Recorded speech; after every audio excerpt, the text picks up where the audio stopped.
سورہ رات cassette number 41۔ العالمین انک حمید مجید۔ قال اللہ تبارک و تعالی فی کتابہ و کلامہ المجید۔ اعوذ باللہ من الشیطان الرجیم، بسم اللہ الرحمن الرحیم۔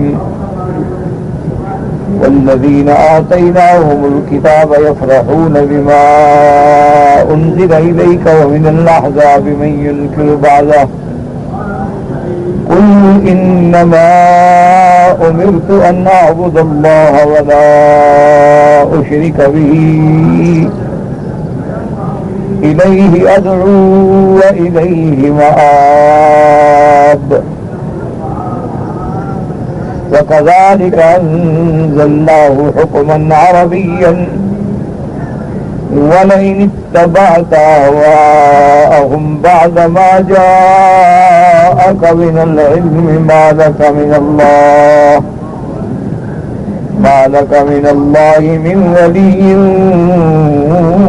ولا واق۔ اللہ تبارک و تعالی نے کلام مقدس کی ان آیات مبارکہ میں جو سورۃ الرعد کی آیات ہیں، جس کو ہم نے الحمدللہ پڑھا ہے،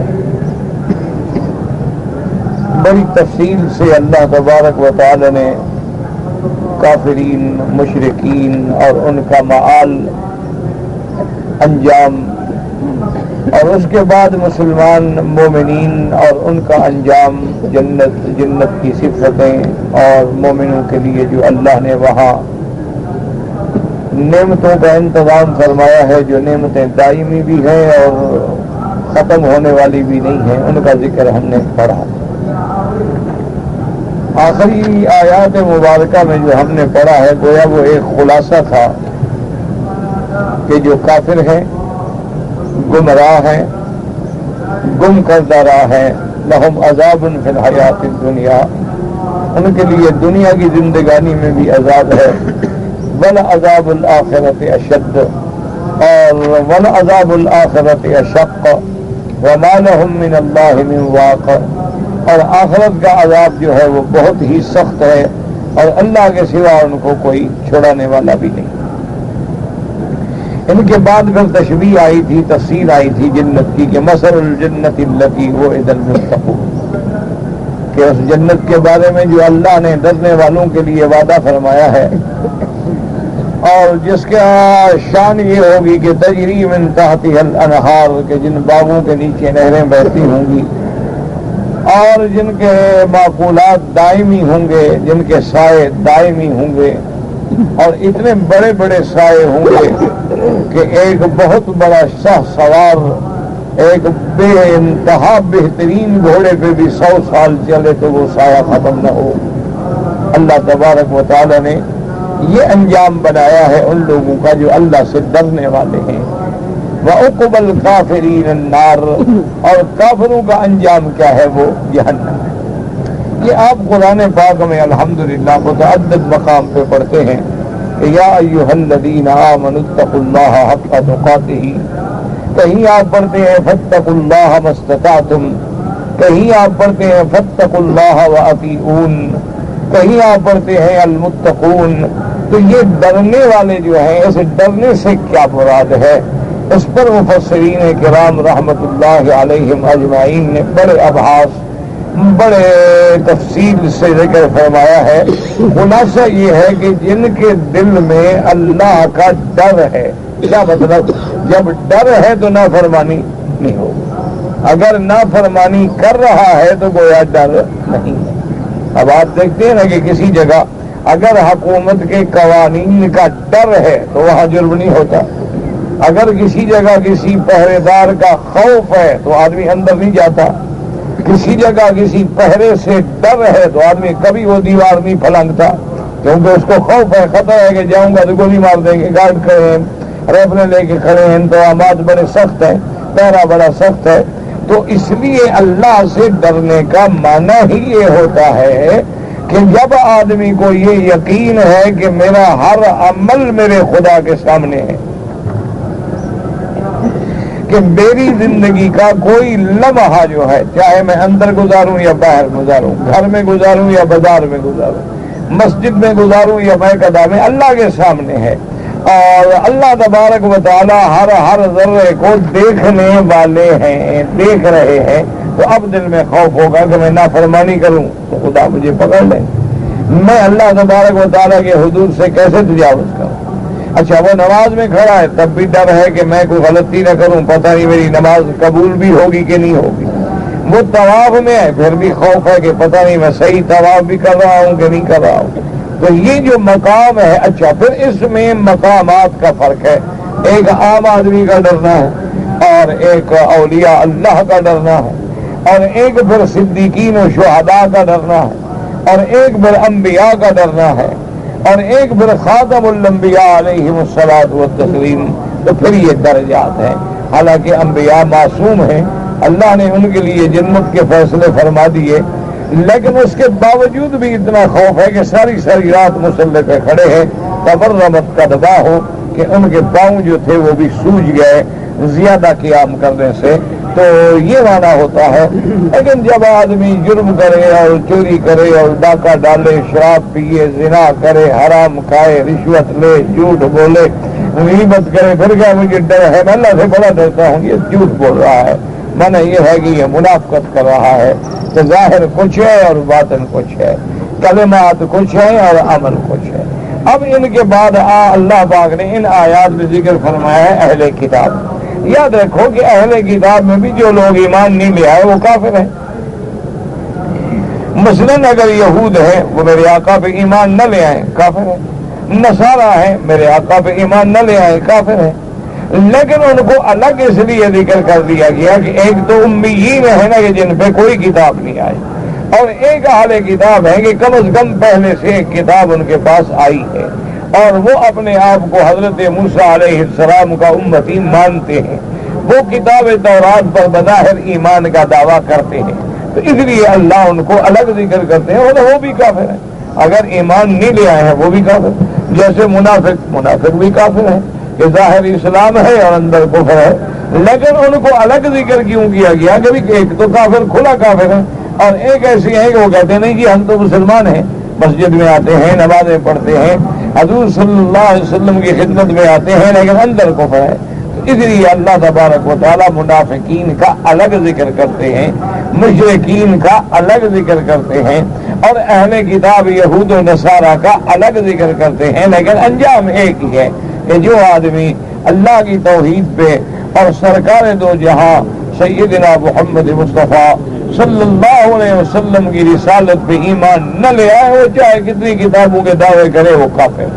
اسی لیے اب اللہ نے یہاں اہل کتاب کا ذکر کیا، کافرین کا تو آپ پہلے پڑھ چکے تھے، فرمایا والذین آتیناہم الکتاب یفرحون بما انزل الیک ومن الاحزاب من ینکر بعضا۔ اللہ نے فرمایا کہ میرے نبی صلی اللہ علیہ وسلم وہ لوگ جن کو ہم نے کتاب دی یعنی اہل کتاب، یفرحون بما انزل الیک، جو ہم نے آپ کی طرف قرآن اتارا ہے تو خوشی ہوتی ہے، کیونکہ وہ سمجھتے ہیں کہ حضرت موسیٰ علیہ السلام کے بعد آج وحی نازل ہو رہی ہے، اتنے عرصے کے انقطاع کے بعد، عیسیٰ علیہ السلام کے 600 سال گزرنے کے بعد پھر اللہ کا کلام آ رہا ہے، اللہ کی کتاب آ رہی ہے، اللہ کی وحی آ رہی ہے، لیکن ان میں بھی ایک جماعت ایسی ہے جو انکار کرتی ہے، قل انما امرت ان اعبد اللہ ولا اشرک به۔ اللہ نے فرمایا میرے محبوب آپ سب کو بتلا دے کہ مجھے تو یہ حکم دیا گیا ہے کہ ان اعبد اللہ، میں صرف اللہ کی عبادت کروں، صرف اللہ کی عبادت کروں، اور وہ بھی اس حال میں کہ ولا اشرک به، اور میں کسی کو شریک نہ کروں، نہ اس کی ذات میں شریک کروں، نہ اس کی صفات میں شریک کروں، نہ اس کے لیے جو عبادت کرتے ہیں اس عبادت میں شریک کروں۔ مجھے تو یہ حکم ملا ہے کہ میں نے اللہ تبارک و تعالیٰ کی توحید وحدانیت کا اقرار کرنا ہے اور اسی کی عبادت، الیہ ادعو الیہ مآب، اب اور اسی اللہ کی عبادت کی طرف میں پکارتا ہوں، اسی کی میں دعوت دیتا ہوں اور اسی اللہ کی طرف مجھے لوٹ کے جانا ہے۔ میری تو دعوت کا خلاصہ یہ ہے۔ فرمایا وَكَذَلِكَ أَنزَلْنَاهُ حُكْمًا عَرَبِيًّا، اور اسی طرح ہم نے اتارا حکم یعنی قرآن۔ اور لغت عربی میں کیا مانا کہ قرآن اس لیے نہیں آیا کہ طویل لکھو، قرآن تو حکم ہے، قرآن تو حکومت کرنے کے لیے آیا ہے، قرآن تو اپنے اقتدار کے نفاذ کے لیے آیا ہے، قرآن تو پوری دنیا پہ پورے عالم پہ اپنے اثرات کو ظاہر کرنے کے لیے آیا ہے۔ اور فرما دیا کہ لغت عربی میں، اس لیے علماء نے فرمایا اس سے واضح ہو گیا کہ پہلی جو کتابیں تھیں وہ عربی میں نہیں تھیں۔ پہلی جو کتابیں اللہ تبارک و تعالیٰ نے اتاری ہیں، چاہے وہ تورات ہے یا انجیل ہے یا صحائف ابراہیم ہے یا صحائف موسیٰ علیہ السلام ہے یا زبور ہے، وہ سب عبرانی میں یا سریانی میں تھی، لیکن یہ پہلی اللہ کی کتاب ہے جس کو اللہ نے عربی میں اتارا۔ اسی فرمایا وَكَذَلِكَ أَنزَلْنَاهُ حُكْمًا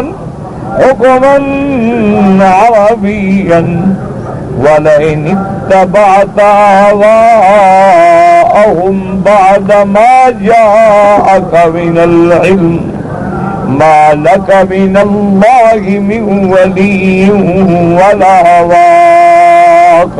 یہ بظاہر خطاب پیغمبر کو ہوتا ہے، اللہ کے نبی تو معصوم ہے۔ اللہ نے فرمایا میرا مدنی اگر اتبعت هواءهم، اگر آپ نے بھی ان کی خواہشوں کی اتباع کر دی، حالانکہ ہم آپ کو علم دے چکے، قرآن آ چکا، تو پھر ما لک من اللہ، اللہ کے سوا کوئی تمہارا دوست نہیں اور کوئی تمہیں بچانے والا نہیں۔ تو اگر ہم بھی کافروں کی اتباع کریں گے، ہم بھی اللہ کا قرآن چھوڑ کے ان کی خواہشات پہ چلیں گے، ہم بھی دین اسلام سے ہٹ کے کفار کو خوش کرنے کے لیے نت نئے بہانے اور طریقے اختیار کریں گے، تو پھر اللہ تو ہمارا مددگار ہے نہیں۔ جب اللہ مددگار نہ ہو تو پھر اور کون مدد کرے؟ اس لیے اللہ تبارک و تعالیٰ نے قرآن میں واضح کر دیا ہے کہ اللہ تبارک و تعالیٰ کی ہی عبادت ہے۔ اور یاد رکھو کہ عبادت کا معنی یہ ہوتا ہے کہ جتنے انواع عبادت ہے، یعنی عبادت چاہے مالی ہے، عبادت چاہے بدنی ہے، عبادت چاہے قولی ہے، عبادت چاہے فعلی ہے، تمام عبادات کا مستحق جو ہے وہ اللہ تبارک و تعالیٰ کی ذات ہے۔ اس لیے ہمیشہ یاد رکھا کریے، ہم جو دعا مانگتے ہیں کیا ہے؟ عبادت ہے۔ ہم جو طواف کرتے ہیں یہ کیا ہے؟ عبادت ہے۔ ہم جو نماز پڑھتے ہیں یہ کیا ہے؟ عبادت ہے۔ ہم جو خیرات کرتے ہیں یہ کیا ہے؟ عبادت ہے۔ ہم جو صدقات، زکوٰۃ، قربانی، حج، صیام، روزہ، اعتکاف، یہ تمام معاملات جو ہیں یہ عبادت ہے۔ اور ان عبادات کا مستحق اور لائق جو ہے وہ صرف اللہ تبارک و تعالیٰ کی ذات۔ تو اسی سے اندازہ کر لیا کریں کہ اگر اللہ کو چھوڑ کے کسی غیر سے دعا مانگی، شرک ہو گیا۔ اللہ کے گھر میں اعتکاف بیٹھنے کے بجائے قبروں پہ نوراتا بیٹھے، شرک ہو گیا۔ اللہ کے نام پر، اللہ کے نام کی بکری ذبح کرنے کے بجائے غیر اللہ کے نام پہ ذبح کی، شرک ہو گیا۔ کیونکہ تمام عبادات کا مستحق جو ہے وہ صرف اللہ تعالیٰ کی ذات۔ باقی یہ تو بہانے ہوتے ہیں کہ نہیں جی ہم اللہ کے نام پہ کرتے ہیں، ہم باقاعدہ بسم اللہ الرحمن الرحیم پڑھتے ہیں، اور پھر اس کے بعد یہ وما اہل بہ لغیر اللہ کیا ہو گیا۔ لیکن اللہ نیتوں کو جانتے ہیں، اللہ تبارک و تعالیٰ کے آگے تیرے دلوں کے ارادے جو ہے وہ بھی چھپے ہوئے نہیں ہیں۔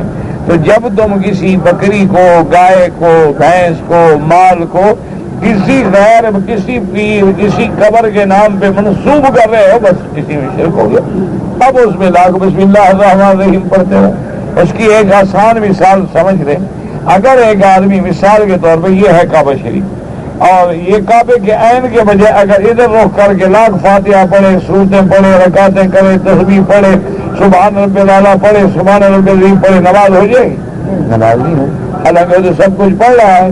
تو اسی طرح جب دل میں آ گیا کہ یہ میں مزار پہ ذبح کروں گا، یہ میں حضرت کی قبر پہ لنگر چلاؤں گا، یہ میں اپنے مرشد کے مزار پہ جا کے یہ منت پوری کروں گا، اسی کا نام شرک۔ باقی کہنا کہ پھر ہم تو اللہ کا نام لیتے ہیں، اللہ کا نام لاکھ لیتے رہے۔ شرک کا معنی ہی یہی ہوتا ہے کہ اللہ کا نام بھی لے اور پیر کا بھی لے، دونوں کو شریک کرا ہے۔ جو آدمی اللہ کا نام نہیں لیتا وہ تو مشرک ہے نہیں، وہ تو منکر ہے، وہ تو داریہ ہے، وہ تو خدا کو مانتا ہی۔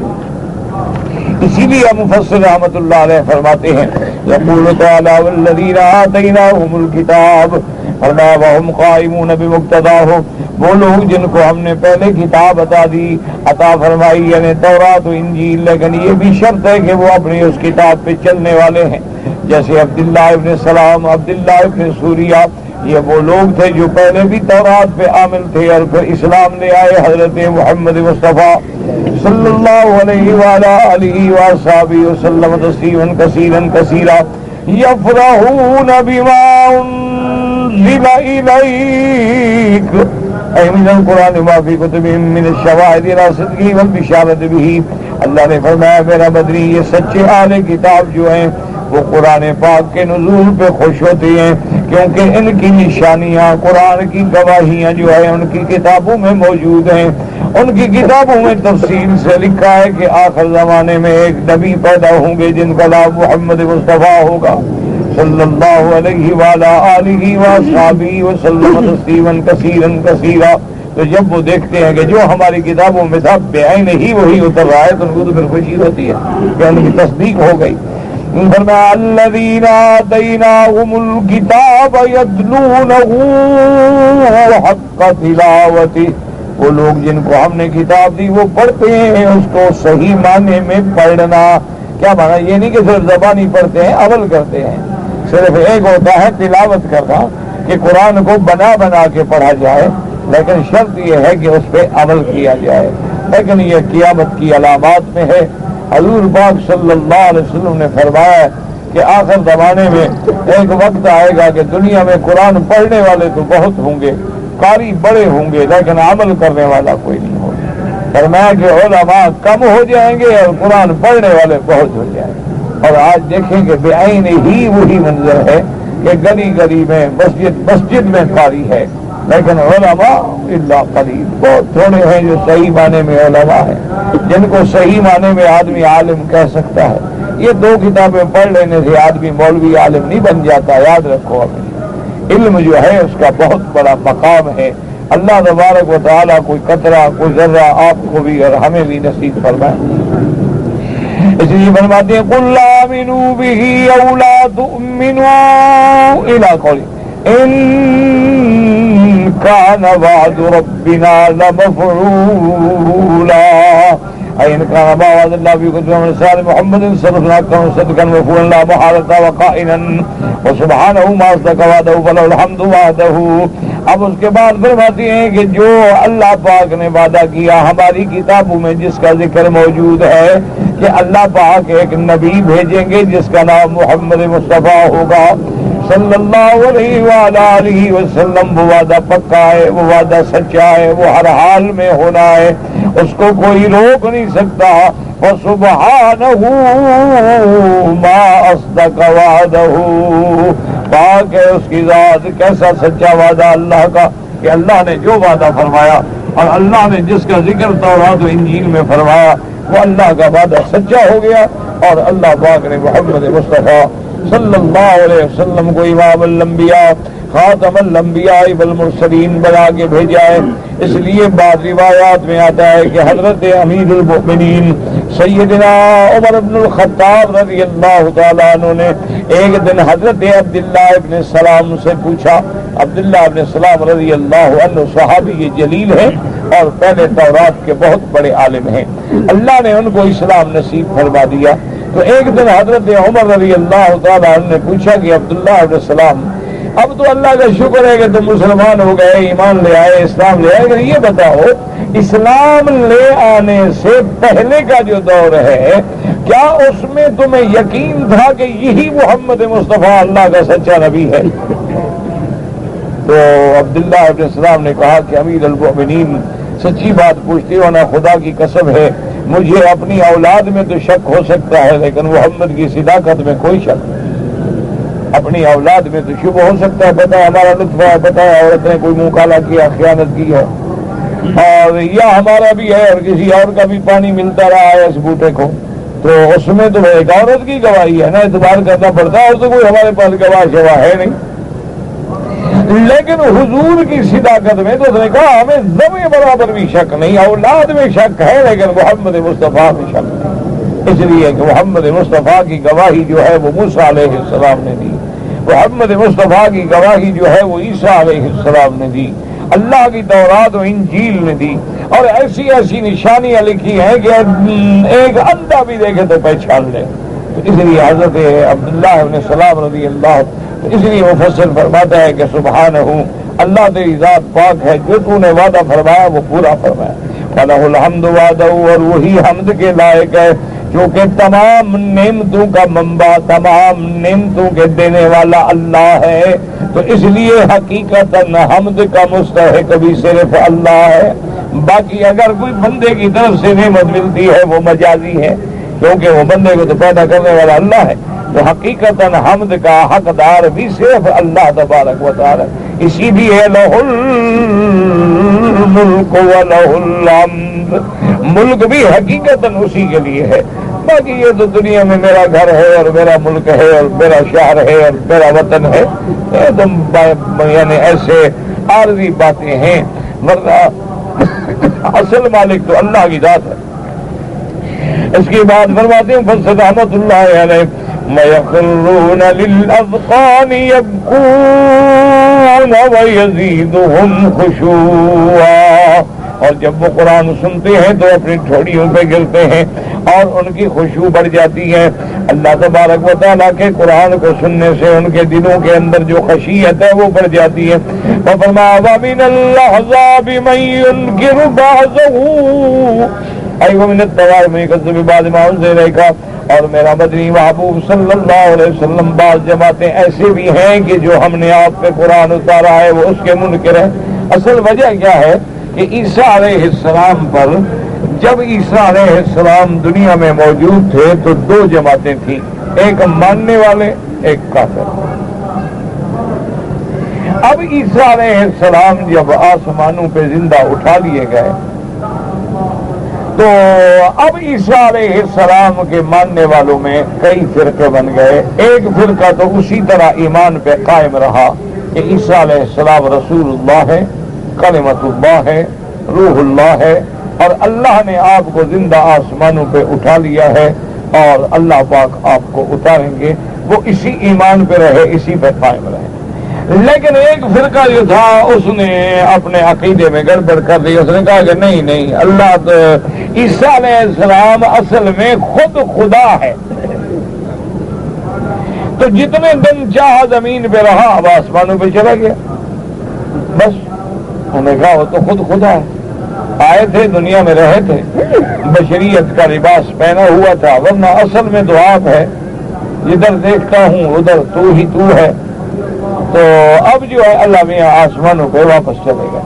ایک پارٹی یہ عقیدہ بنا، ایک دوسری پارٹی پیدا ہونے کا نہیں بھائی چھوڑو، خدا کہا ہے، وہ تو بیوی مریم کے بطن سے پیدا ہوا ہے، اپنی ماں کا دودھ پیتے تھے، خدا تھوڑے ہیں، ہاں اللہ کا بیٹا ضرور ہے۔ حضرت عیسیٰ علیہ السلام جو ہے خدا تو نہیں ہے لیکن خدا کا بیٹا ہے۔ ایک فرقہ یوں ہو گیا۔ اچھا ایک فرقہ جو تھا انہوں نے کہا کہ بات سنو، یہ بڑا مشکل مسئلہ ہے، بات یہ ہے کہ ان تین میں کوئی ایک ضرور خدا ہے لیکن تین میں چھپا ہوا ہے، بس تثلیث کے عقیدے پہ آ گئے۔ انہوں نے کہا بیوی مریم ہے، روح القدس ہے، عیسیٰ ابن مریم ہے، ان تین میں کوئی خدا ہے، بہرحال ہمیں پتہ نہیں، لہذا تینوں کا ہی احترام کرو۔ تو یہ فرقے بن گئے۔ تو اس لیے اللہ نے فرمایا کہ ایک تو اہل کتاب وہ ہے جو قرآن سنتے ہیں تو خوش ہوتے ہیں، اور ایک اہل کتاب ہے لیکن وہ انکار کرتے ہیں، وہ اللہ کے قرآن کا بھی انکار کرتے ہیں، وہ اللہ تبارک و تعالیٰ کی اتاری ہوئی کتابوں کا بھی انکار کرتے ہیں۔ اس لیے فرمایا وَمِنَ الْأَحْزَابِ مَن يُنْكِرُ بَعْضَهُ أَيْ وَمِنَ الطَّوَائِفِ مَن يُكَذِّبُ بِبَعْضِ مَا أُنزِلَ إِلَيْكَ، اور بعض جماعتیں وہ ہیں جو انکار کرتی ہیں جو اتارا ہے ہم نے آپ پر۔ وقال مجاہد ومن الأحزاب یعنی الیہود والنصارى، یعنی یہود و نصارہ سے کچھ جماعتیں ایسی ہیں جو قرآن کی بھی منکر، میرے مدنی و پاک کی بھی منکر، من ينکر بعضه ای بعض ما جاءک من الحق، جو اللہ نے آپ پہ قرآن اور حق اتارا اس کا وہ انکار کرتی ہیں۔ وقد قال قتادہ وعبد الرحمن بن زید بن اسلم وهذا كما قال تبارك وتعالى وإن من أهل الكتاب لمن يؤمن بالله، بعض ہیں جو ایمان لاتے ہیں۔ آخر اللہ نے فرمایا میرا محبوب آپ فکر نہ کریں، یہ مانیں یا نہ مانیں، ایمان لائیں یا نہ لائیں، کوئی کلمہ پڑھے یا نہ پڑھے، آپ واضح کر دیں کہ آپ کا عقیدہ کیا ہے۔ قل انما امرت ان اعبد اللہ ولا اشرک به، کہہ دو کھری بات کہ میں تو صرف اسی کی عبادت کرتا ہوں اور اس کے ساتھ کوئی شریک نہیں کرتا۔ یہ اللہ کے نبی محمد مصطفیٰ صلی اللہ علیہ وسلم انما بعثت بعباد اللہ بعبادت اللہ وحدہ لا شریک لہ، اللہ پاک نے مجھے نبی بنا کے بھیجا ہے اور میں صرف اسی کی عبادت کرتا ہوں، اس کی عبادت میں کسی کو شریک نہیں کرتا۔ کما ارسل الانبیاء من قبلی الیہ ادعو والیہ مآب۔ ادعو کیا مانا؟ الی سبیل ادعو الناس، میں اللہ کی دعوت دیتا ہوں، اللہ کی توحید کی طرف بلاتا ہوں، وَإِلَيْهِ مَآبِ مَرْجِعِي وَمَصِيرِي، اور میں نے خود بھی اسی کی طرف لوٹ کے جانا ہے۔ تو اللہ نے فرمایا کہ میرے محبوب آپ اپنی دعوت کی وضاحت کر دیں، آپ اپنے توحید کا اعلان کر دیں، کوئی مانتا ہے اس کا بھلا ہے اور کوئی انکار کرتا ہے اس کی بربادی ہے، تو اللہ تبارک و تعالیٰ کی توحید کا ہر حال میں آپ اعلان فرمایا وَكَذَلِكَ أَنزَلْنَاهُ حُكْمًا عَرَبِيًّا أي وكما أرسلناك قبلك المرسلين وأنزلنا عليهم الكتاب من السماء كذلك أنزلنا عليك القرآن محكما مُعَرَّبًا شَرَّفْناكَ بِهِ وَفَضَّلْناكَ عَلَى مَن سِوَاكَ بهذا الكتاب المبين الواضح الجلي الذي، اللہ پاک نے فرمایا میرا محبوب جیسے ہم نے آپ سے پہلے رسول بھیجے ہیں، آپ سے پہلے بھی ہم نے رسول بھیجے، ان پر بھی ہم نے کتابیں اتاری ہیں، اور وَأَنزَلْنَا عَلَيْهِمُ الْكُتُبَ مِنَ السَّمَاءِ، جو پہلے رسول کو دے ان پر بھی ہم نے آسمانوں سے کتابیں اتاری، لیکن ہم نے آپ پر قرآن اتارا ہے جو محکم بھی ہے، مکمل بھی ہے، کامل بھی ہے، عربی بھی ہے، اور شرفناک بھی، ہم نے یہ شرف آپ کو بخشا ہے کہ ہم نے آپ کو قرآن دیا ہے، وفضلناک علی من سواک، اور اسی وجہ سے ہم نے آپ کو تمام انبیاء سے اشرف بنا دیا ہے کہ کتاب بھی اشرف تو نبی بھی اشرف، کتاب بھی افضل اور نبی بھی افضل، تو اس لیے جیسے کتاب قرآن کا کوئی کتاب مقابلہ نہیں کر سکتی، اسی طرح میرا مدنی محمد تیری شان کا بھی کوئی مقابلہ نہیں کر سکتے، ہم نے تیری شان اسی کتاب سے بڑھا دی ہے، اور ایسی کتاب دی ہے جو واضح ہے، ایسی کتاب دی ہے جو روشن ہے، چمکنے والی ہے، اس لیے یاد رکھیں اللہ قرآن کو فرماتے ہیں وَأَنزَلْنَا إِلَيْكَ نُورًا مُبِينًا، قرآن نور ہے۔ نور کا کیا معنی؟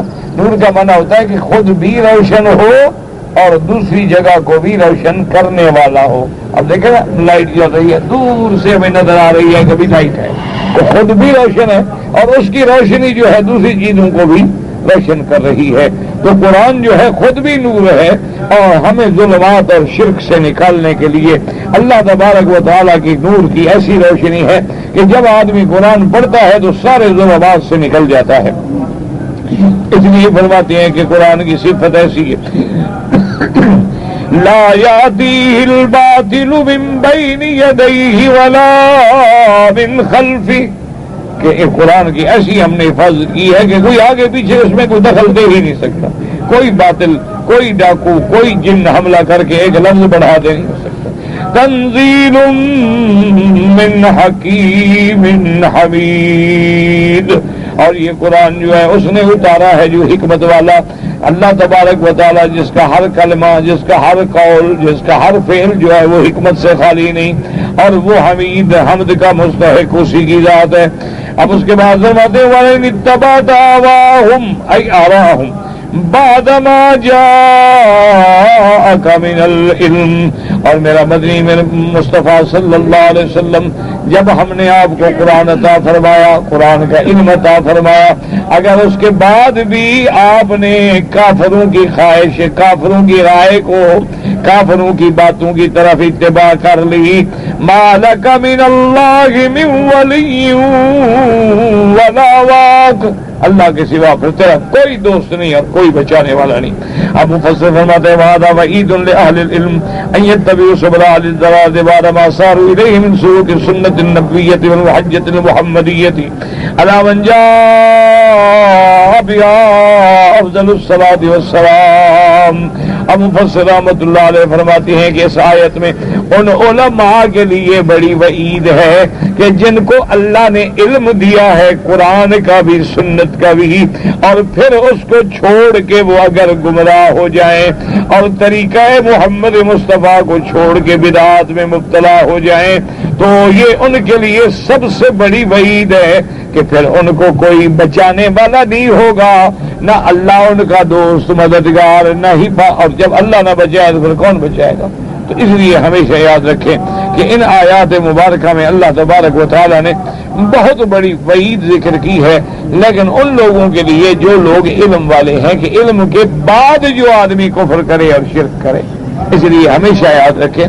اور آج ایک بات یاد رکھیں کہ جہاں تک توحید کا مسئلہ ہے وہ ہر آدمی کو پتا ہے کہ خدا ایک ہے، وحدہ لا شریک ہے، ہر آدمی کلمہ پڑھتا ہے لا الہ الا اللہ محمد الرسول اللہ، جس میں روزانہ اقرار کرتا ہے کہ کوئی معبود برحق نہیں مگر اللہ تبارک و تعالی، اور محمد مصطفیٰ اللہ کے بھیجے ہوئے پیغمبر ہیں، اللہ کے رسول ہیں۔ تو جب یہ آدمی پڑھتا ہے کہ کوئی معبود نہیں تو پھر کسی غیر کی عبادت کرے، جب روز پڑھے کہ کوئی معبود نہیں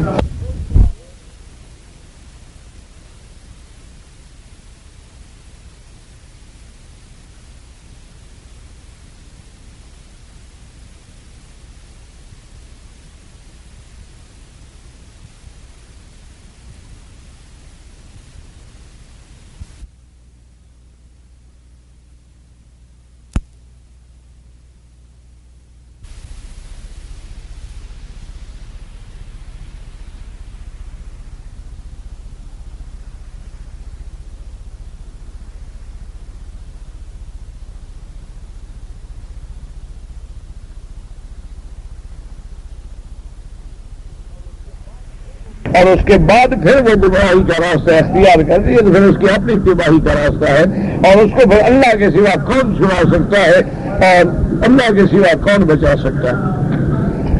فرمایا وَلَقَدْ أَرْسَلْنَا رُسُلًا مِّن قَبْلِكَ وَجَعَلْنَا لَهُمْ أَزْوَاجًا وَذُرِّيَّةً وَمَا كَانَ لِرَسُولٍ إِلَّا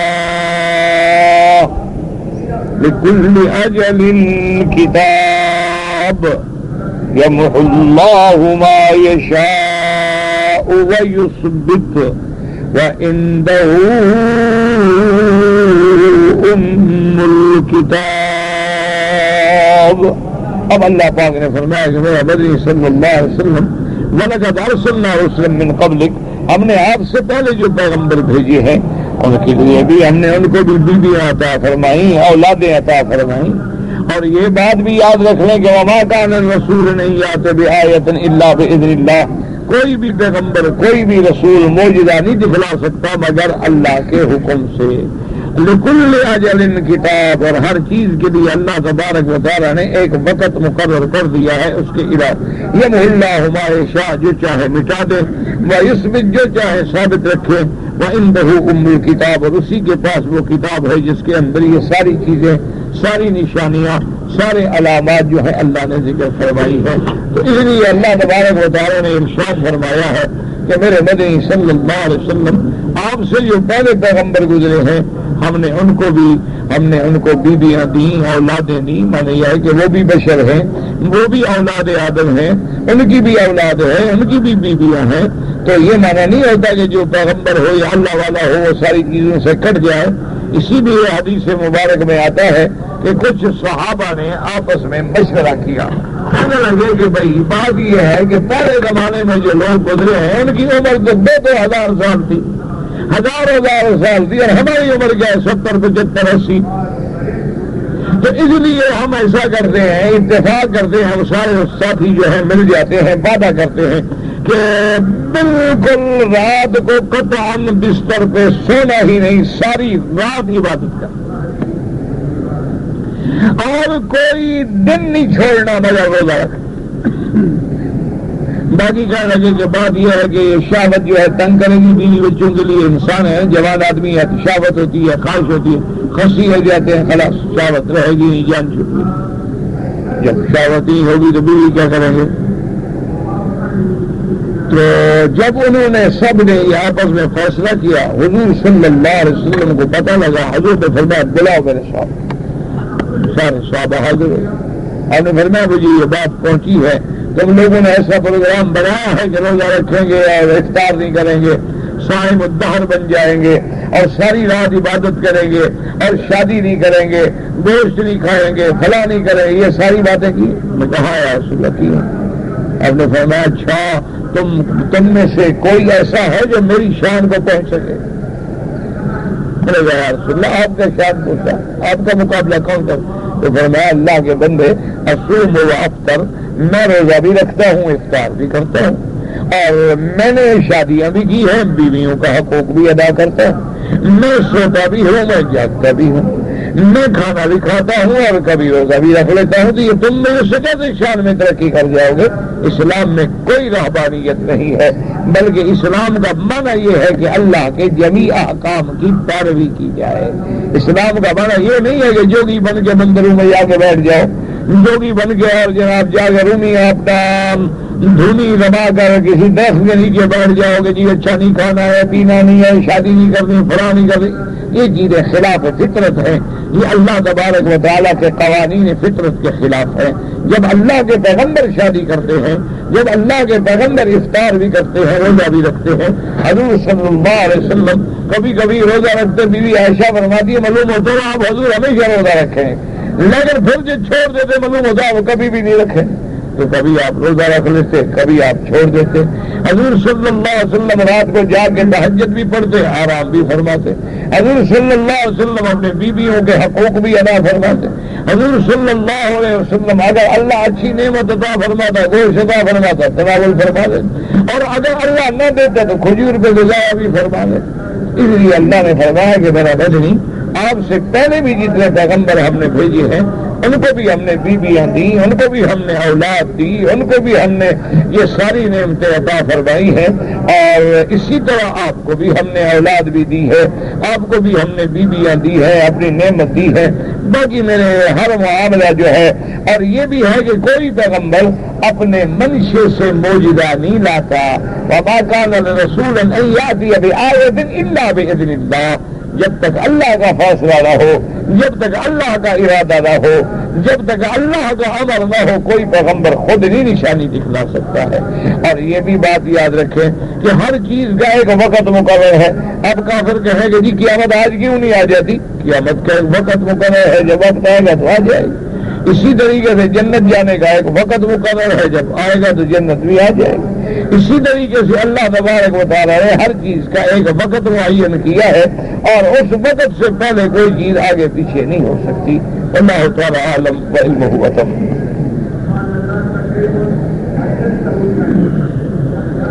کہتے ہیں جی کہ اگر کسی بزرگ کی قبر پہ گھر بنایا جائے، یعنی قبرہ بنایا جائے، اور لوگ جو ہے وہاں جاتے ہیں اور زیارت کرتے ہیں، یاد رکھیں کہ حضور صلی اللہ علیہ وسلم نے سرکار دو جہاں، رحمت دو جہاں، امام الانبیاء والمرسلین نے فرمایا ہے، حضور نے فرمایا کہ قبروں پر کوئی بنا بنانا حرام ہے۔ حضور نے فرمایا کہ قبر پہ کوئی مکان بناؤ، کمرہ بناؤ، فرمایا جسسا کہ قبر پہ چونا کرو، یا قبروں پہ پتھر لگاؤ، یا قبروں پہ سنگ مرمر لگاؤ، یا قبروں پہ اونچے ایسے اونچے تعویذ بناؤ۔ حضور نے فرمایا یہ منع ہے، اور یہ یہودیوں نے سلسلہ شروع کیا، جس کی وجہ سے آپ نے لعنت کی، فرمایا لعن اللہ الیہود والنصارى، اللہ یہود و نصارہ پہ لعنت کرے، اتخذوا قبور انبیائہم مساجدا، کہ انہوں نے اپنے انبیاء کے قبروں کو سجدہ بنا لیا۔ تو سجدہ تو اسی طرح بنتی ہے نا، پہلے آپ کمرہ بنائیں گے، پھر آپ ایک ماشاءاللہ 2 میٹر ساتن کا غلاف مبارک ڈالیں گے، اس کے بعد جناب پھر فاتحہ شروع ہوگی، پھر آہستہ آہستہ سجدہ شروع ہوگا، پھر آہستہ آہستہ منت منوتی شروع ہوگی، پھر اسی طرح بڑھتے بڑھتے بڑھتے وہ شرک کا گڑھ بن جائے گا۔ تو اس لیے حضور پاک نے پابندی فرما دی، فرمایا کہ مسلمان کی جب قبر بنائی جائے تو کچی قبر ہو اور 1 بالشت سے زیادہ اونچی نہ ہو، یعنی صرف ایک بالشت کے برابر زمین سے اونچی ہو تاکہ پتہ لگے یہ قبرستان ہے. کہ کوئی بندہ بے ادبی نہ کرے، بے حرمتی نہ کرے، قبر کے اوپر نہ چلے، قبر پہ ٹیک لگا کے نہ بیٹھے، قبر کو سونے کی جگہ نہ بنائے، آرام کی جگہ نہ بنائے. فرمایا اسی لیے میرے محبوب نے جو سب سے پہلا آرڈر جاری فرمایا اور وہ اس پہ عمل کرنے کے لیے حضرت سیدنا علی کو بھیجا.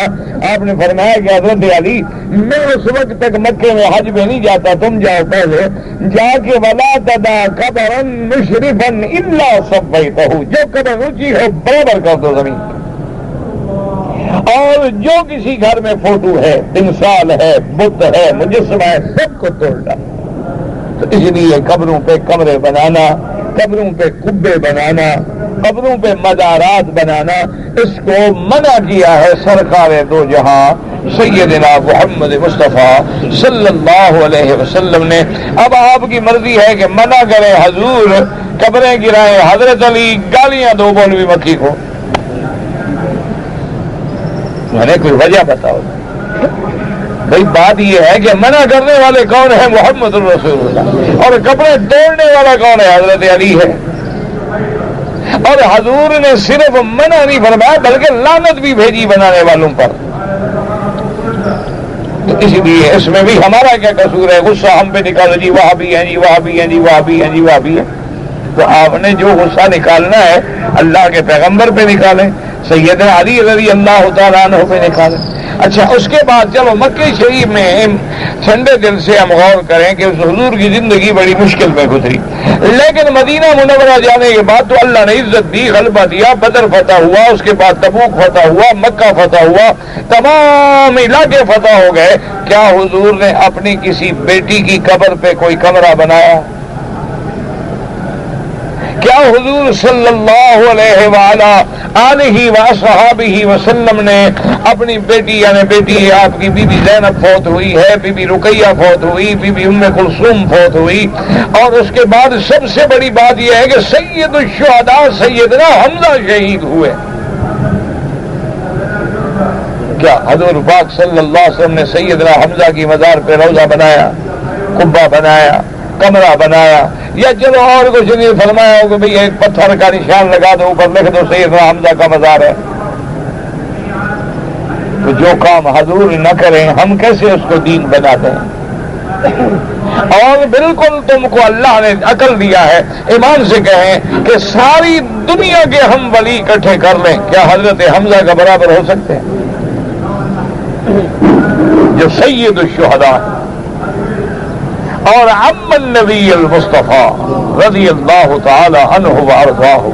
اسی طرح مصعب بن عمیر، اسی طرح حضرت جعفر، اسی طرح حضرت جابر، اسی طرح اصحاب بدر، یعنی جن کے بارے میں الحضور فرماتے ان اللہ اطلع الی اہل بدر، اللہ نے نظر ڈال کے اہل بدر کے بارے میں، صحابہ بدر کے بارے میں فرمایا میرا مدنی اپنے ان صحابہ کو مبارک دے دو، آج کے بعد جو مرضی آئے کرے میں نے ان کو بخش دیا. کیا ان کی مزاروں پہ کوئی قبہ بنایا گیا؟ باقی لوگ یہ کہتے ہیں کہ دیکھو جی اگر ہم بزرگوں کا احترام کرتے ہیں تو وہابی کیوں جلتے ہیں؟ تو حضور نے بدری صحابہ کا بھی احترام نہیں کیا، تم کو تو احترام آ گیا، صحابہ کو احترام نہیں آیا، سیدنا حمزہ کا احترام بھی نہیں ہوا، خلفاء راشدین رضوان اللہ علیہم اجمعین اہل بیت رسول اللہ صلی اللہ علیہ وسلم ان کا بھی احترام نہیں ہوا. یہ احترام تمہیں حضور کے جانے کے کو 1200 سال بعد سمجھ آیا. اس لیے ہمیشہ یاد رکھیں یہ بالکل منع ہے، نہیں ہے. اچھا کوئی آدمی اگر حجت پکڑے، دلیل پکڑے گا، دیکھو جی سرکار دو جہاں کا جو بنا ہوا ہے تو یہ بنایا نہیں گیا، حضور پاک کی وفات ہوئی ہے بی بی عائشہ کے حجرے میں. تو حضرت ابو بکر صدیق نے فرمایا کہ میں نے حضور سے سنا تھا کہ نبی کی شان یہ ہوتی ہے کہ جہاں وفات ہے وہیں دفن کر دیا جائے. وہ تو حجرہ پہلے سے موجود ہے، یعنی حضور کی وفات ہونے سے پہلے بیوی کا گھر ہے. تو اس لیے ہمیشہ یاد رکھیں، ایسے نہیں کہ بس غصے میں آ کے کہہ رہے بھائی وہاں بھی ہے جی، وہاں بھی ہے جی، وہاں بھی. وہ بھائی وہاں بھی کی کیا بات ہے، فرمان محمد مصطفیٰ ہے. اچھا اس کے علاوہ بھی بالکل اللہ کے کعبے میں آپ سے وعدہ کرتا ہوں، یعنی بالکل خدا کا گھر سامنے ہے اور آپ بھی باوضو ہیں. مجھے ایک حدیث میں دکھا دیں کہ حضور نے فرمایا ہو کہ مزار پہ کمرہ بنانا، قبہ بنانا جائز ہے. یا حضور کی تو شان ہی بہت بلند ہے نا، کسی صحابی نے بھی بنایا ہو نا میں تمہارے ساتھ ہوں.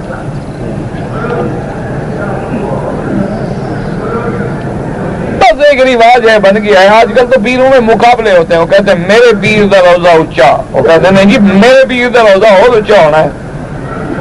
وہ کہتے ہیں لگا مقابلہ کرو. تعزیے میں بھی مقابلہ ہوتا ہے، استاد کا اچھا ہے کہ شاگرد کا اچھا ہے. کیا ہے اللہ کے بندے، بس ایسے.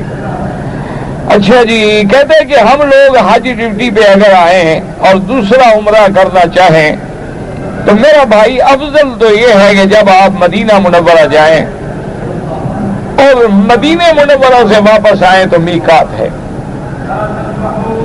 یا آپ طائف جاتے ہیں تو طائف سے جب واپس آئیں تو میقات ہے، آپ عمرہ کر سکتے ہیں. لیکن امام ابو حنیفہ رحمۃ اللہ علیہ، امام شافعی رحمۃ اللہ علیہ کے نزدیک اگر مکے میں آپ رہتے ہیں اور عمرہ کرنا ہے تو پھر مسجد عائشہ سے یا جیرانہ سے یعنی حد حرم سے باہر جا کے احرام باندھنا ہوگا. لیکن جتنے دن اللہ آپ کو مکے میں رکھے، تمام ائمہ کے نزدیک افضل یہ ہے کہ اس عمرے کے بجائے طواف زیادہ کریں. یعنی جتنے دیر آپ نے عمرے میں لگانی ہے اتنی دیر آپ طواف میں لگائیں.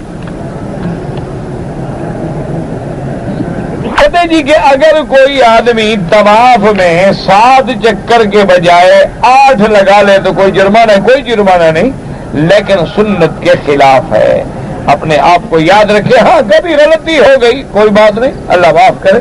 کبھی 7 کے 6 لگا دیے، کبھی 7 کے 8 لگا دیے، بھول گیا انسان ہے تو انشاءاللہ کوئی جرمانہ نہیں، لیکن نہ بڑھائے اور نہ گھٹائے. اسی طرح صفا مروہ کے بھی 7 چکر ہیں، شروع کرے صفا سے اور ختم کرے مروہ پر.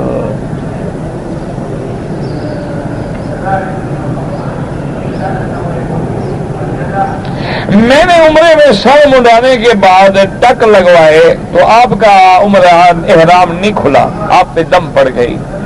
اور جس دوست کے بھی آپ نے ٹک لگایا اس پہ بھی دم پڑ گئی، کیونکہ عمرے میں لازم ہے کہ یا اس طرح پھروائے، اور اگر اس طرح نہیں پھروا سکتے ہیں تو پھر کم از کم جو بال ہے، اگر بال ہیں چھوٹے کٹ ہی نہیں سکتے پھر تو اس طرح لازمی ہے، مست ہے. اچھا کوئی گنجا آدمی ہے عمرہ کرے، بال ہے ہی نہیں، پھر بھی اس طرح پھروائے گا.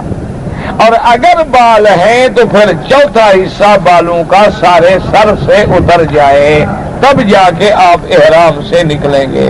یہ تو ایک رواج بن گیا نا جی، ٹک لگا لو، فیشن بھی نہ بگڑے عمرہ بھی ہو جائے. اگر آپ کو اپنا فیشن اتنا عزیز ہے تو کعبہ شریف بالکل اداس نہیں آپ کے لیے، آپ عمرہ نہ کریں خیر میں رہے، کعبہ شریف اسی طرح رہے گا. اگر عمرہ کرنا ہے تو پھر قرآن پہ عمل کریں، محلقین رؤوسکم ومقصرین لا تخافون. پھر حضور کی سنت کے مطابق عمرہ کریں، نہ کریں نہ کریں، کوئی ضروری نہیں. کہتے ہیں جی کہ ایک آدمی پہ دم پڑ گیا ہے تو کیا وہ اپنی بیوی سے مل سکتا ہے؟ بیوی کا کیا قصور ہے؟ دم تم پہ پڑ گیا، وہ بیچاری کیوں معروم رہے؟ یہ عجیب بات ہے، دم تو تم پہ پڑ گیا ہے، بیوی پہ کیا قصور ہے کہ اس سے ملاقات بھی بند ہو جائے؟ کوئی نہیں، مل سکتا ہے، اس کی بیوی ہے.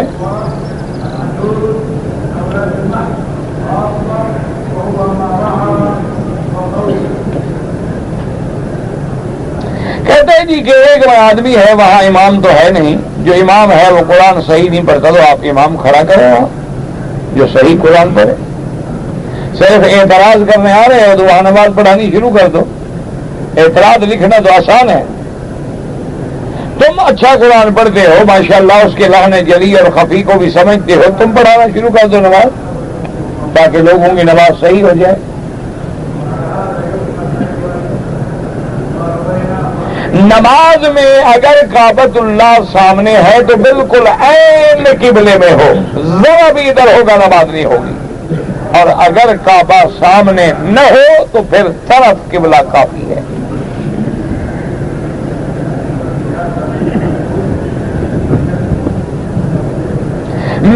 مجھے اللہ نے ایک بیٹی دی ہے، میں مصروفیت کی وجہ سے اس کا عقیقہ نہیں کر سکا 7ویں دن، تو آپ 14ویں دن کر دیں، لیکن نیت خراب ہو تو اللہ کی مرضی ہے، لیکن باقی تو سارے کام ہو رہے ہیں نا، مصروفیت یہی ہو گئی۔ بیٹا ہوتا تو کبھی مصروف نہ ہوتا۔ بہرحال 14ویں دن عقیقہ کرو۔ کہتے جی میرا ایک دوست ہے جو ٹی وی بناتا ہے، وی سی آر بناتا ہے، کام کرتا ہے، اگر وہ ہم دعوت دے تو اس کے گھر میں کھانا کھا سکتے ہیں؟ اور آپ کون سے باعزید ہیں، آپ بھی تو دیکھنے والے ہیں نا، وہ بنانے والا آپ دیکھنے والے، مزے کرو کھانے کھاؤ سب جائے تو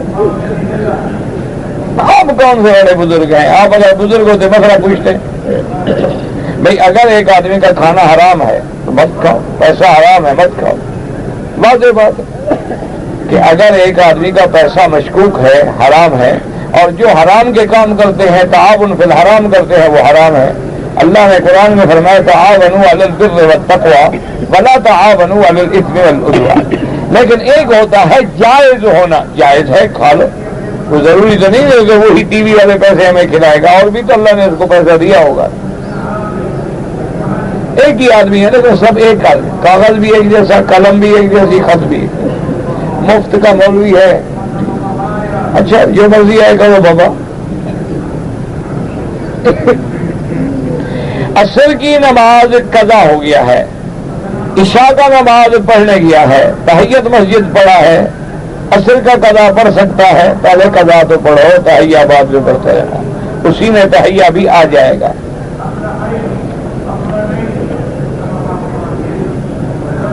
کہتے جی میں ٹیپ وغیرہ کا مکینک ہوں، میرا بھائی دوسرا کام تلاش کرو، جب تک نہ ملے مجبور ہو کرتے رہو، اور جو مزدوری میں پیسہ ملا ہے تمہیں وہ کوئی حرام شراب نہیں، تم نے تو مزدوری کی ہے۔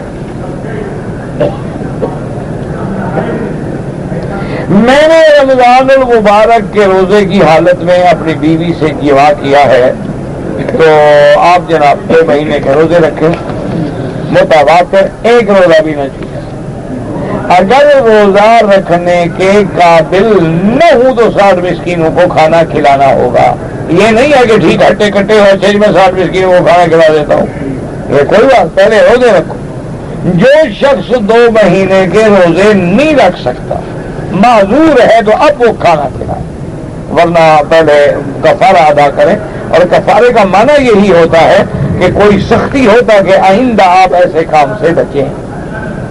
ایک آدمی 60 مسکینوں کو آج کل کھانا کھلا دے، کیا بات پڑے گا؟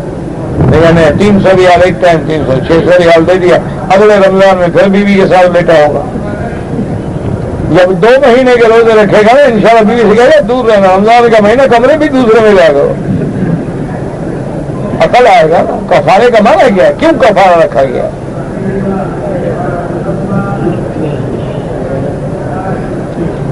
کہتے ہیں جی کہ دم کا گوشت جو ہے، میرا بھائی مسئلہ یہ ہے کہ دم ذبح کرو اور غریبوں کو دے دو۔ باقی منڈی میں جو لوگ ہوتے ہیں، مجھے کیا پتا ہے وہ غریب ہیں جو ہیں، بتا نظر آتے ہیں غریب ہیں، دے دیں، باطن کا پتا اللہ کو ہے۔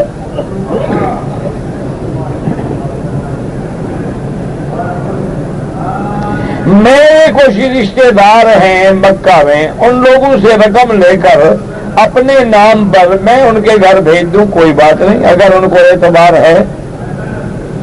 ایسا نہ ہو کہ سب کا پیسہ جمع کر کے پکا ہی گھر بھیج دو۔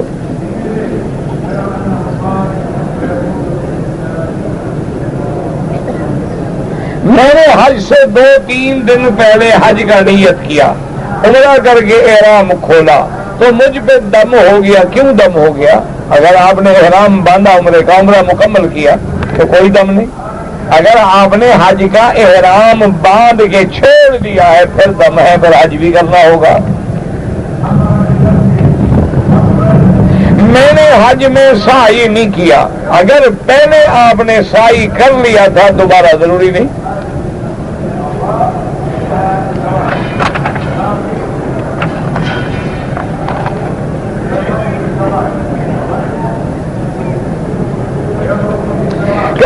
کہ حرم میں نماز میں صفوں میں بڑا فاصلہ ہوتا ہے، یہ منع ہے. کوشش کریں کہ صفیں قریب قریب ہوں. اسی طرح اگر صرف آواز پہ اقتدا کریں تو آواز تو ریڈیو کے ذریعے آپ کے ملک میں بھی پہنچ جائے گی، پھر وہی ریڈیو کو امام بنا کے نماز پڑھ رہے ہر کوئی. یہ منع ہے.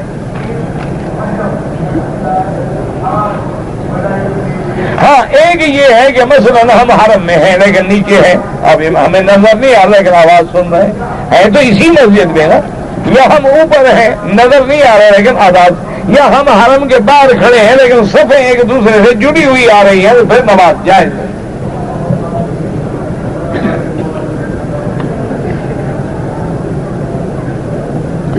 اگر ہمارے ملک میں کوئی آدمی کسی اسلامی آدمی سے جھگڑے میں مر جائے، کیا وجہ؟ مرنے کی وجہ کیا ہے؟ اگر کوئی وجہ ہے، شہید ایسے تھوڑا ہو جاتا ہے کہ مسلمان سے لڑے اور شہید ہو جائے.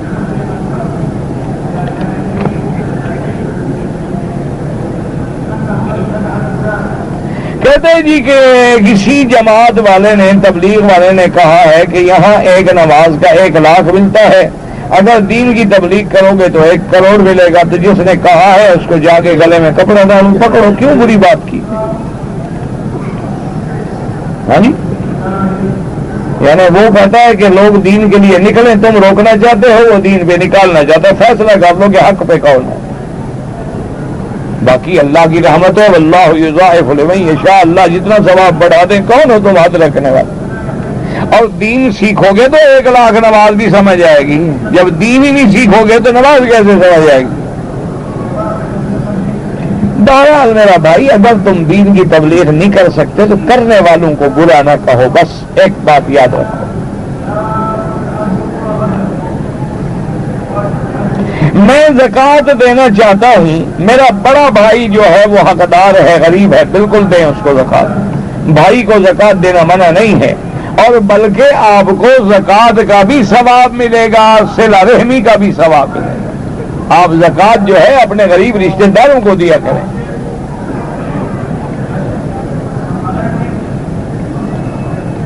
گھر میں 4 افراد ہیں، قربانی تو 4 کی کریں گے. قربانی تو سب کے لیے ہے، چاہے دودھ پیتے والا بچہ ہے اس کی بھی قربانی کرنی ہوگی. میرے والد فوت ہو گئے، میں اپنے والد کا حج بدل کرنا چاہتا ہوں. آپ اپنا کر چکے ہیں تو اب حج بدل کریں، کوئی منع نہیں، بلکہ اولاد ضرور ہے کہ والدین کا حج بدل کریں.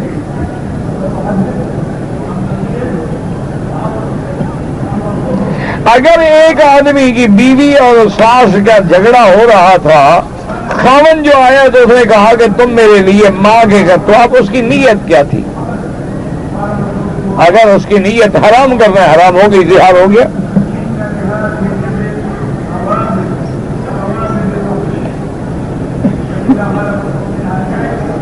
کہتے ہیں جی کہ بعض لوگ جو ہیں وہ صف میں درس میں بیٹھے رہتے ہیں لیکن اگلی صفیں خالی ہوتی ہیں. اللہ پاک سب کو توفیق دے کہ یاد رکھو، اب سب سے پہلے پہلی، پھر دوسری، جس کے آگے جگہ خالی ہے فوراً اگلی صف میں چلا جائے. بعض لوگ مکے میں رہتے ہیں، 1 سال گزر گیا، حرم نہیں آتے. اللہ نے جو نہیں آنے دیا تو کیا کر سکتا ہے؟ کوئی اپنے گھر میں نہ آنے دے تو کسی کی کیا طاقت؟ اللہ چاہے تو آئیں. کہتے ہیں جی کہ داڑھی کو خضاب لگانا بالکل جائز ہے، کوئی منع نہیں، بلکہ حکم ہے کہ لگایا کرو، لیکن خالص کالا نہ ہو. کالے میں کچھ ملا دو، یعنی لال ملا دو، کوئی اور رنگ ملا دو تاکہ 100% سیاہ نہ ہو. کہتے ہیں جی کہ امام مہدی آئیں گے، بالکل آئیں گے، سچی بات ہے، حدیث میں ہے.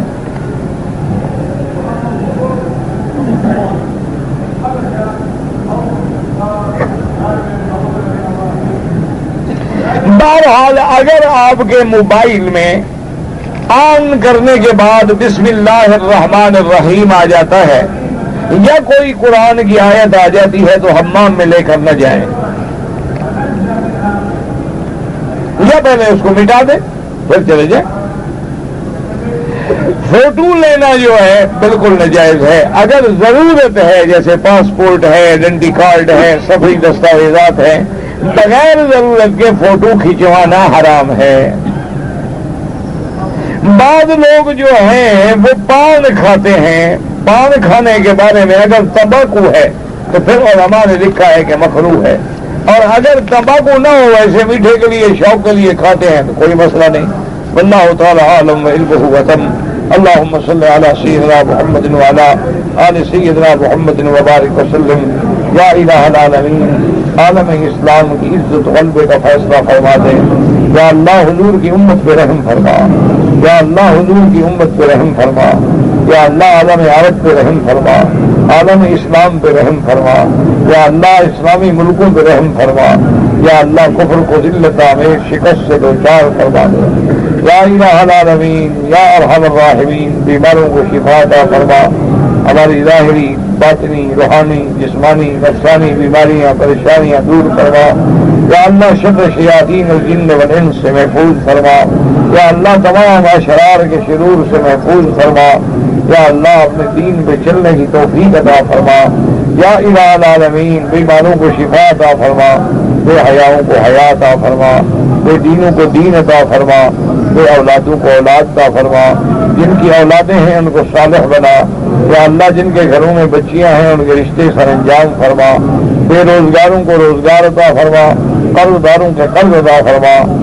یا اللہ حج خیریت کے ساتھ آئے، خیریت کے ساتھ نصیب فرما، تمام مراحل اپنی رحمت سے طے فرما۔ یا اللہ ہمیں مانگنا نہیں آتا، بغیر مانگے عطا فرما۔ یا اللہ حضور کی امت کے ہر بندے کو دین کا داعی بنا دے، دین کا سپاہی بنا دے، دین کا مبلغ بنا، دین کی تبلیغ کرنے والا بنا، پورے عالم میں ہدایت کی ہوا چلا دے، پورے عالم میں حضور کی امت میں جوڑ پیدا فرما دے، دلوں کی قدورتیں اور بغض دور فرما دے۔ یا اللہ یا ارحم الراحمین، عالم عرب کی حفاظت فرما، اس بلد الامین کی حفاظت فرما۔ یا اللہ مسلمان ملکوں کی حفاظت فرما، یا اللہ ان کے جان مال آبرو عزت کی حفاظت فرما۔ ربنا تقبل منا انک انت السمیع العلیم وتب علینا انک انت التواب الرحیم۔ صلی اللہ تعالی علی خیر خلقہ سیدنا محمد وعلی آلہ واصحابہ اجمعین۔